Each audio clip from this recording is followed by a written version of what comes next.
Good morning friends, welcome back to my YouTube channel. Friends, आज की इस video में हम आप लोगों के लिए कक्षा 10वीं की सामाजिक विज्ञान का एक बहुत ही महत्वपूर्ण पार्ट भूगोल का चैप्टर नंबर 3 जिसका नाम है जल संसाधन, इसको लेकर उपस्थित हुआ हूँ।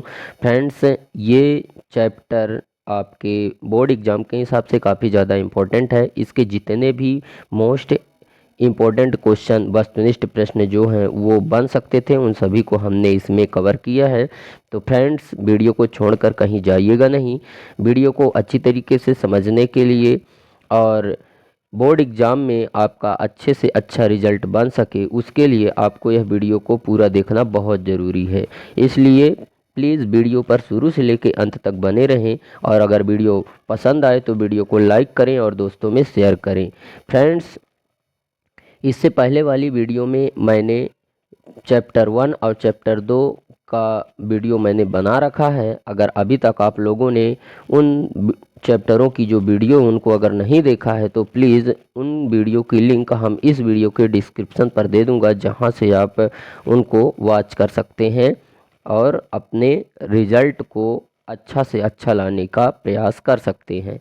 तो फ्रेंड्स, आज हम देख रहे हैं चैप्टर नंबर 3 जल संसाधन, जो कि भूगोल का एक बहुत ही महत्वपूर्ण चैप्टर है। उसमें हम देखेंगे वस्तुनिष्ठ प्रश्न देखेंगे, जिसमें से हमारा पहला है बहुविकल्पीय प्रश्न। बहुविकल्पीय प्रश्न का पहला प्रश्न है, पृथ्वी का कितने प्रतिशत भाग जल से घिरा है। ठीक है, कितने प्रतिशत भाग जो है तो जल से घिरा हुआ है। तो इसमें हमें ऑप्शन है, जैसे 1/4 है, 2/4 है, 3/4 है और उपयुक्त में से सभी। ठीक है, तो इसका जो ये 3 नंबर वाला ऑप्शन है, ये वाला ऑप्शन सही हो जाता है। पृथ्वी का कितने प्रतिशत भाग जल से घिरा है? 3/4 भाग। ठीक है, अगला प्रश्न है, भारत की प्रथम बहुउद्देशीय परियोजना है। भारत की प्रथम बहुउद्देशीय परियोजना कौन सी है? इसमें ऑप्शन है राजस्थान नहर, हीराकुंड, दामोदर घाटी, शिव समुद्रम।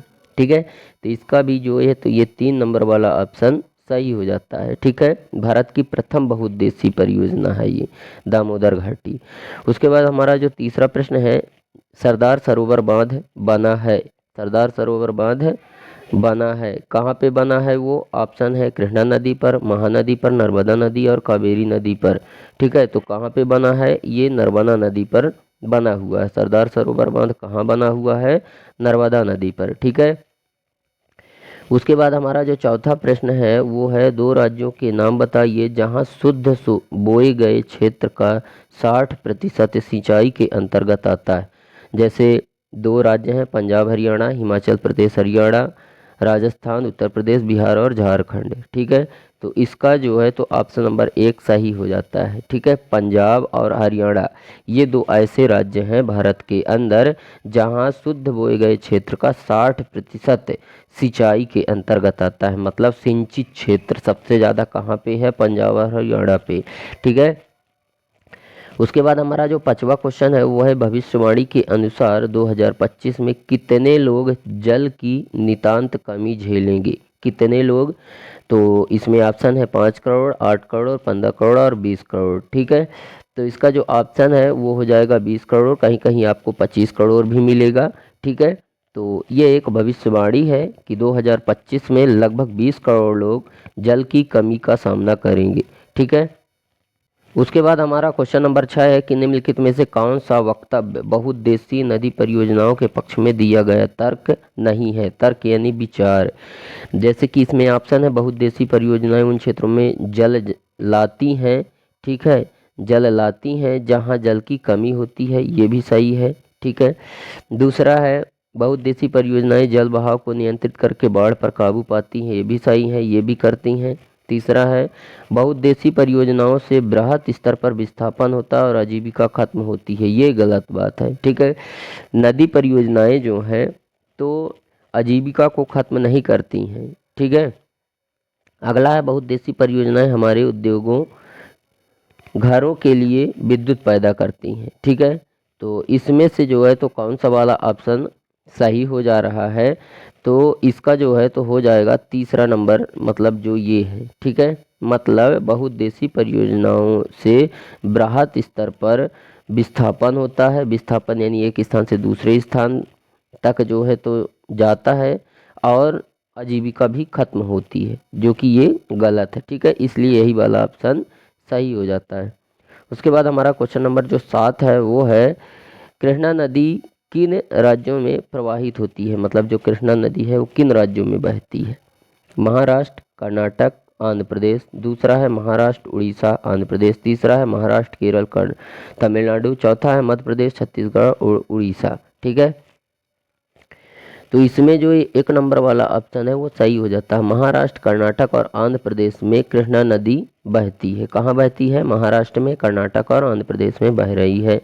क्वेश्चन नंबर 8 है कि वर्तमान समय में भारत में कुल विद्युत का लगभग कितने प्रतिशत विद्युत जल से प्राप्त होता है? ठीक है, विद्युत जल से प्राप्त होता, मतलब कि जो विद्युत है वो कितने प्रतिशत विद्युत जल से बनाई जाती है?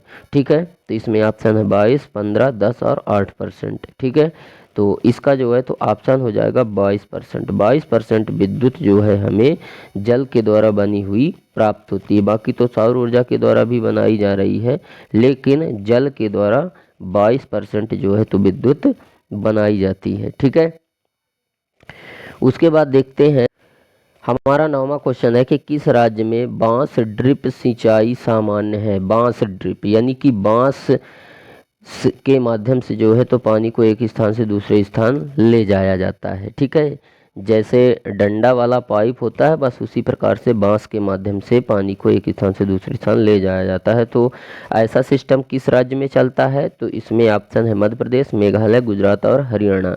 ठीक है, तो इसका हो जाएगा मेघालय। मेघालय जो है यहाँ पे बांस के द्वारा पानी को या जल को एक स्थान से दूसरे स्थान ले जाया जाता है। ठीक है, क्वेश्चन नंबर 10 है कि पर्वतीय क्षेत्र में वर्षा जल संग्रहण कहलाता है। पर्वतीय क्षेत्र में अगर हम वर्षा के जल को संग्रहित करते हैं तो वो क्या कहलाता है? ऑप्शन है बावली, जोहर, टांका और गुल। ठीक है, तो वो क्या कहलाता है? गुल कहलाता है। ठीक है, पर्वतीय क्षेत्र में अगर हम वर्षा के जल को संग्रहित करेंगे तो क्या कहलाएगा? वो गुल कहलाएगा। ठीक है फ्रेंड्स, उसके बाद हमारा जो दूसरा प्रश्न है वस्तुनिष्ठ प्रश्न, वो है रिक्त स्थानों की पूर्ति। फ्रेंड्स, उसके बाद हमारा जो दूसरा वस्तुनिष्ठ प्रश्न है वो है रिक्त स्थानों की पूर्ति, जिसमें हमारा पहला रिक्त स्थान है, जल एक खाली स्थान योग्य संसाधन है। ठीक है, तो जल जो है वो कैसा संसाधन है? एक नवीकरण योग्य संसाधन है। जल को चाहे हम जितनी बार यूज करें वो जल जो है खत्म नहीं होता है, नवीकरण। ठीक है, जल जो है तो कैसा संसाधन है? नवीकरण संसाधन है। और एक चीज़ और है दोस्तों, जल धरती से कभी कम नहीं होता है। जनसंख्या बढ़ रही है जिसकी वजह से उसके उपयोग ज़्यादा बढ़ रहे हैं, इसकी वजह से जल हमें कम प्राप्त हो पाता है। बाकी पृथ्वी पर जो जल है वो स्थायी है। ठीक है, उसके बाद है अपने समय की सबसे बड़ी कृत्रिम में झीलों में से एक झील कौन सी है जो 11वीं सदी में बनाई गई? ठीक है, तो कौन सी है वो है भोपाल।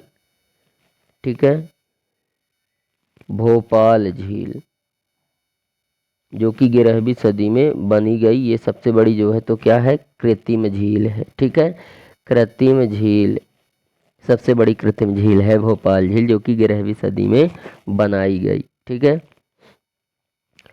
तीसरा हमारा जो रिक्त स्थान है वो है पश्चिम बंगाल में बाढ़ के मैदान में लोग अपने खेतों की सिंचाई के लिए बनाते थे। ठीक है, खेतों की सिंचाई के लिए क्या बनाया करते थे वो लोग? ठीक है, तो इसमें हो जाएगा बाढ़ जल वाहिकाएं। क्या बनाते थे? बाढ़ जल वाहिकाएं, बाढ़ जल वाहिकाएं।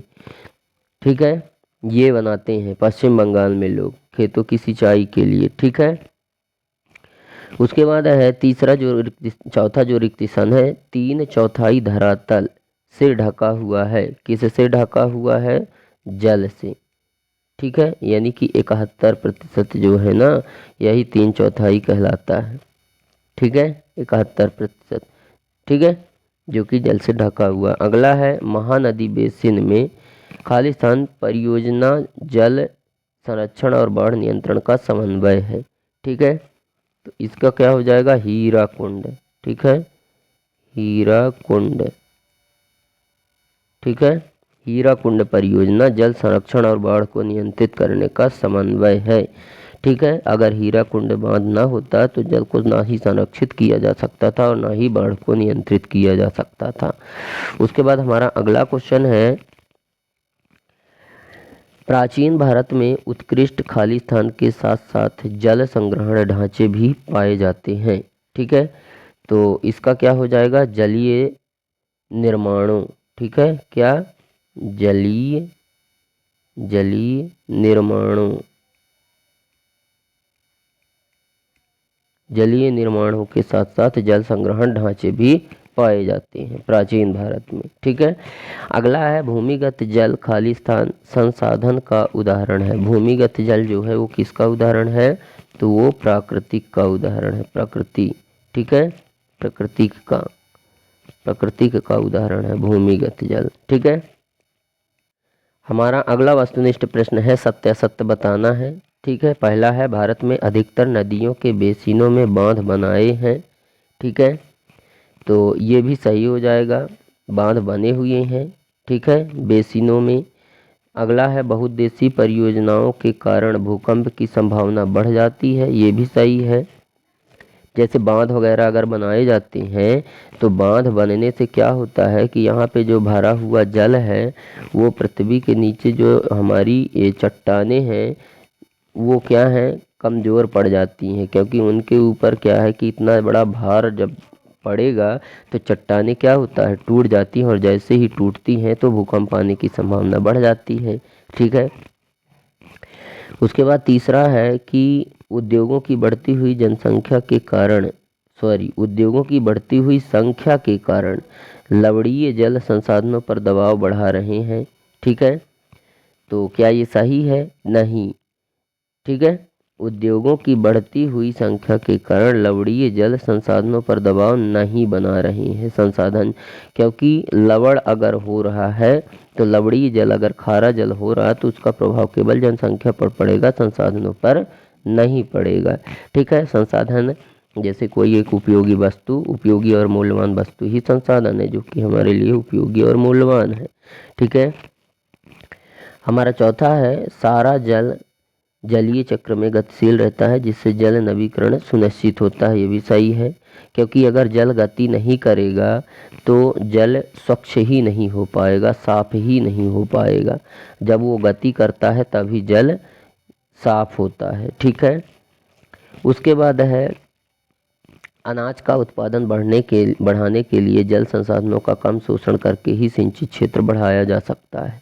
ठीक है, ये गलत है। ठीक है, अनाज का उत्पादन बढ़ाने के लिए जल संसाधनों का कम शोषण नहीं किया जा सकता। अगर कम कर देंगे तो फिर सिंचाई नहीं हो पाएगी, और जब सिंचाई नहीं हो पाएगी तो भाई सिंचित क्षेत्र बढ़ाया जा सकता है। जब हम कम शोषण करेंगे जल का तो सिंचित क्षेत्र कैसे बढ़ सकता है, इसलिए ये रॉन्ग हो जाता है, गलत है। ठीक है, उसके बाद अगला है, बांध बहते जल के रोकने, दिशा देने या बहाव कम करने के लिए खड़ी की गई बाधा है। ठीक है, बांध क्या है, एक बाधा है। ठीक है, तो ये बात सत्य हो जाती है, जो कि बहते हुए जल को रोकता है, बाढ़ पर नियंत्रण लाता है। ठीक है, और बहाव को कम करता है। ठीक है, और जल को एक नई दिशा देता है। ठीक है, उसके बाद हमारा अगला वस्तुनिष्ठ प्रश्न है, सही जोड़ी बनाइए। इसमें से आ और बा दिए गए हैं, इसमें से हौज खास परियोजना है।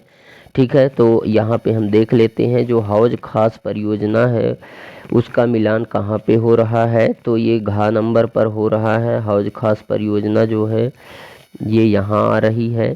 ठीक है, और जो दूसरा है महानदी बेसिन परियोजना, ये कहाँ पे जा रही है, तो ये जा रही है हीराकुंड बांध। तीसरा है सरदार सरोवर बांध, ये कहाँ हो जाएगा इसका, तो सरदार सरोवर बांध का नर्मदा नदी हो जाएगा। ठीक है, और सतलुज ब्यास बेसिन जो है वो भाखड़ा नागल बांध हो जाएगा, और प्रयागराज हो जाएगा सिंगवेरपुर। ठीक है, उसके बाद देखते हैं, उसके बाद हमारा अगला वस्तुनिष्ठ प्रश्न और लास्ट प्रश्न है, एक शब्द या वाक्य में उत्तर दीजिए। जैसा कोटा बैराज किस नदी पर स्थित है, तो कोटा बैराज जो है वो चंबल नदी पर स्थित है। कहाँ पे है? चंबल नदी, चंबल नदी पर स्थित है। अगला प्रश्न है मेघालय की राजधानी बताइए। मेघालय की राजधानी क्या हो जाएगी? शिलांग। क्या हो जाएगी? शिलांग। मेघालय की राजधानी शिलांग। अगला है भारत में किस नदी को शोक नदी कहा जाता है? तो दामोदर नदी। किसको? दामोदर। ठीक है, दामोदर नदी को, दामोदर नदी को जो है तो शोक नदी कहा जाता है भारत में। विश्व की सबसे अधिक वर्षा कहाँ होती है? तो मासिनराम। कहाँ पे? मासिनराम, मासिनराम में होती है। मासिनराम। ठीक है, मासिनराम। अगला है बांधों को आधुनिक भारत के मंदिर किसने कहा था? तो जवाहरलाल नेहरू ने कहा था। किसने कहा था? जवाहरलाल नेहरू। ठीक है, जवाहरलाल नेहरू ने कहा था। किसने कहा था? जवाहरलाल नेहरू ने कहा था। ठीक है, तो इस प्रकार से दोस्तों उम्मीद करते हैं कि आपको हमारा यह वीडियो पसंद आया होगा। वीडियो अगर पसंद आया है तो वीडियो को लाइक करें, दोस्तों में शेयर करें, और अगर आप हमारे चैनल पर नए हैं तो चैनल को सब्सक्राइब करें एंड बेल आइकन भी प्रेस करें ताकि हमारी नई नई वीडियो की नोटिफिकेशन आप तक सबसे पहले पहुँचे। दोस्तों आज के लिए बस इतना ही। मिलते हैं आप सभी लोगों से नेक्स्ट वीडियो में नेक्स्ट टॉपिक के साथ। तब तक के लिए जय हिंद, वंदे मातरम।